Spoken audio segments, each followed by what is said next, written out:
Fabian, how did this vegan journey began for you? Yeah, it was like 6 years ago when a friend lived in the same condo in Switzerland, and I was like all the time on weekends with my friends. We did tons of barbecue. I was really like also a heavy meat eater as well. So I just started the grill in the garden that was close to the entrance of the house, and well, she came to the fence and we talked a bit, and then she also said like, she was pretty straightforward. She was saying like, yeah, but why are you doing that? Like these are basically, these are like beings as well. They're animals, and so she did not convince me on the spot for some reasons. Mostly it's just like planting a seed in a way. And then yeah, I was like, this was resonating in me somehow. I was thinking about it because you think of like, yeah, you think of like farmed animals, or like they're all the same. Maybe they're even cloned. You don't know. You don't think they have like feelings, or they are like somebody. And that was really the point where like I right after, maybe some weeks later, I was on a trip to Hawaii, where I also started like breakfast like everybody else. I had eggs, I had like bacon, and somewhere like on day 3, I suddenly stopped. I couldn't eat it more. It's just like, it was for me like somehow this triggered my body to go like, in my view, a step further, like telling me, hey, you're not gonna eat that anymore. And that was the start. I somehow think it's kind of a miracle to me that happened, because it was not a conscious move in that terms. Maybe it was from my soul's perspective, it was conscious, like my higher consciousness, but it was not like me understanding really what she was telling me. And this is and that's helping me as well today to talk to people, because it reminds me that I was at the same spot, that people have trouble understanding why I'm not eating meat, why I'm not eating animals, why I'm not eating the products of animals. And yeah, so I always keep it open, and try to be humble, and try to understand where they are at. Hmm. Hmm. Yeah. Right. So, has veganism affected your spiritual awareness or your like spiritual abilities and such? Like, I noticed that you do healings and such. Yeah. You are a Reiki practitioner, correct? Yeah, I'm a Reiki practitioner, and also do quantum healing and all sorts of things. So basically, well, what I just add on with my hands, I have um, many different things that I combine. Hmm. Hmm. So I just can talk from myself. I really feel like we're all electromagnetic beings, right? Which is it's all vibration, and I really felt changes in my whole structure, in how I perceive energy, Hmm. in also how sensitive and super magnetic I get with that. It's Hmm. like feeling also when I scan the bodies of my customers, of my patients. I'm much more accurate in finding where it's needed, the energy. Wow. And yeah, in general, like my life force, or my energy levels are much better. Wow. I don't feel tired after a meal or something like that. It's really amazing. Wow. Okay. Yeah. Okay. Like, why do you feel that veganism can really truly help their spiritual awareness and stuff like that? Yeah, that's a very good question. I just think even if you would go from the standpoint that it's just like everything is just energy, or it doesn't matter if this is like another being or some sort of, I think like um, I thinking from the perspective of Masaru Emoto. I don't know if you heard of him. He Right. just Yeah. um, I'm from Japan, so I'm very yeah, familiar exactly. with So that. Yeah. so So. he discovered that actually like water is carrying like Mhm. information, has a ability to store um, information. And so I think like we're, as a human being, we're also like a lot out of water, which is like 60-70% water. So an Mhm. animal is that too. And when an animal goes through the whole process of getting slaughtered for our food, I think there will be a lot of things stored in that animal and transported to you ingest that. And I can just say like I feel much lighter. I also have a better clarity. Mhm. um, it's just uplifting to me. It's Right. Right. fantastic. And I think like you get everything from plants.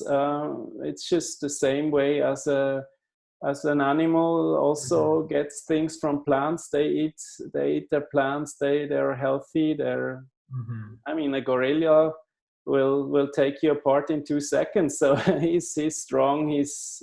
He just eats plants as well. So Right. Right. yeah. Right.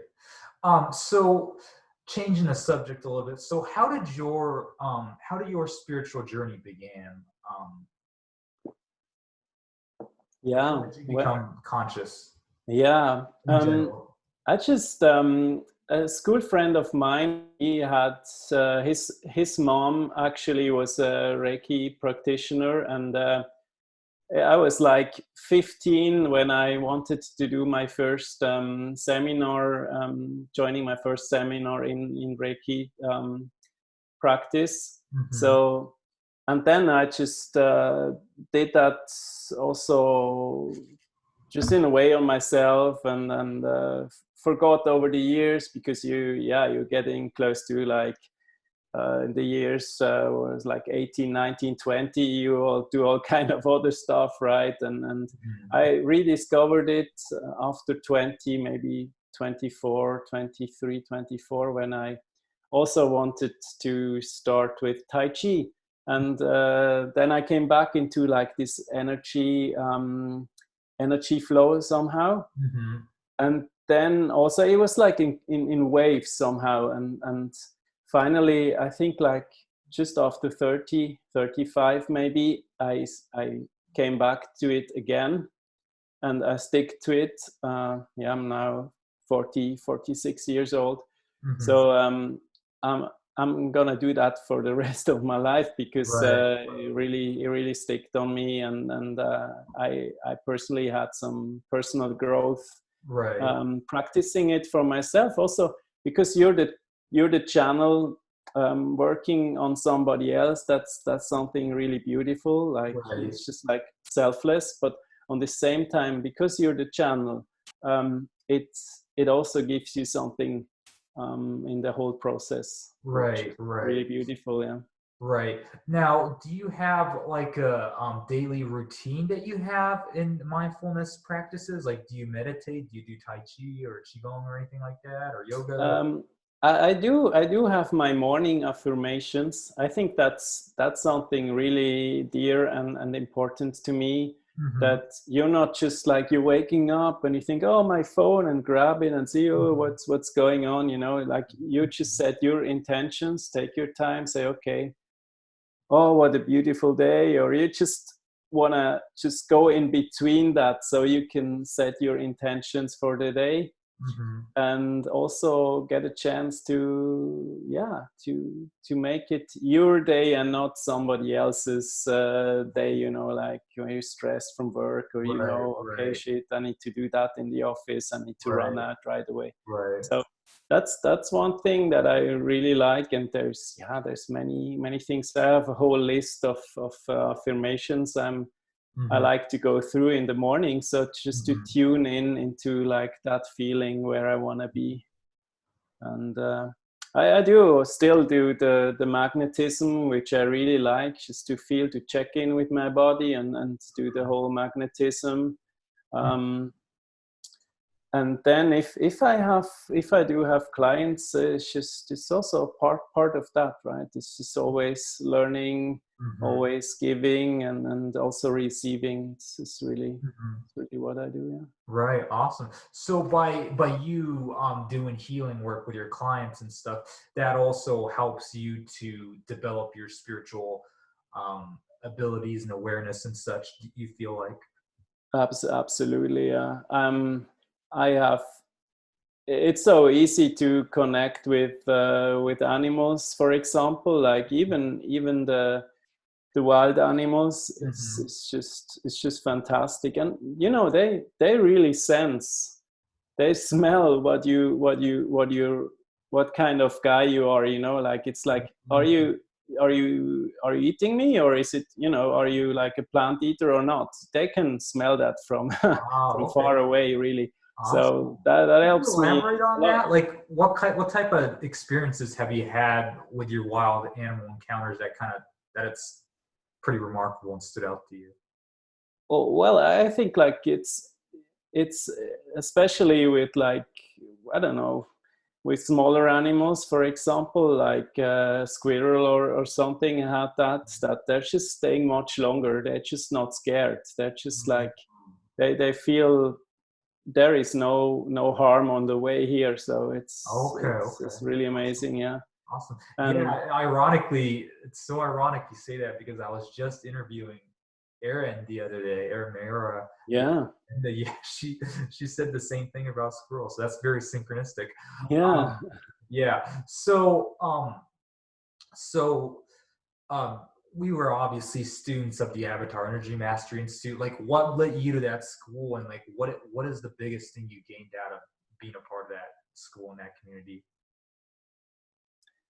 I think the biggest thing was just really finding some like-minded people, or that are on the same journey.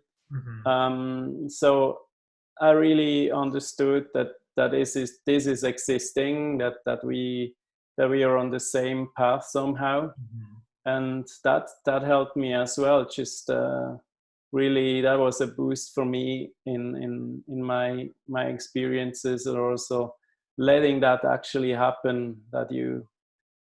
That helps your abilities to come out in some sort. Right, right, So, right. and yeah, I really yeah, like the way how how he could explain, you know, like Michael had a really good way to explain things, Mm-hmm. and I really appreciated that for many Right. years. Yeah. Right. Yeah. Yeah. Awesome. Okay. Okay. Awesome. Cool. So yeah, for me, like, yeah, that school had a tremendous impact on my life because unlike you, like I pretty much began my spiritual journey when I discovered that school. You know, that's how it all began. So, yeah, yeah, for me, like, I kind of went straight into the crazy stuff, so to speak, right Yeah. away almost, and so I kind of had to backtrack a little bit to discover some of the more mainstream stuff, if you will, like, doing the basics, getting back to the basics and stuff like doing affirmations or yoga or Tai Chi or Qigong, or, you know what I mean? Instead of getting into the sensitivities and doing the kinesis and things of that nature, which I still do practice, and I firmly believe that stuff has some value. But message that you have to the world, any visions that you have for the future, anything like that, anything you want to share in particular right now in your heart? Yeah, maybe, yeah. Heart is a really good word. Just bringing the point across here. I would love that people would see more with their hearts, just really check in with their hearts, and also how they, when they consume or when they live their daily lives, they're checking in with their hearts, and decide on that level a little bit more than in their heads. And also, yeah, I don't know if that helps also with the levels of compassion. I would wish it. See a lot of greed in this world, and people are so about themselves, and yeah, I really feel like, especially for the animals, I feel a lot, and that just basically that just have their lives. You know, they don't own anything, they don't have material stuff we do, and yeah, we're even taking that from them. I feel that's just not right, and I wished there would be like a mass awakening, like people would realize it's so unnecessary what we do to them, and we could let them live their lives as well as Mhm. we want for us as well, that we are able to live our lives. Mhm. And I don't know, I am not protein deficient. It's 6 years, it's not going to happen, so it's really, it works well. I found a lot of different foods that I really liked, and I miss that stuff anymore that I left behind. You know, it's Mhm. just it's it's really easy to do. And yeah, I mean, if anybody has questions, if anybody wants to go on a small challenge to try to be vegan, I'm really happy to help for free. It's my heart project, really. Nice. That's Yeah. awesome. That's so cool. Okay.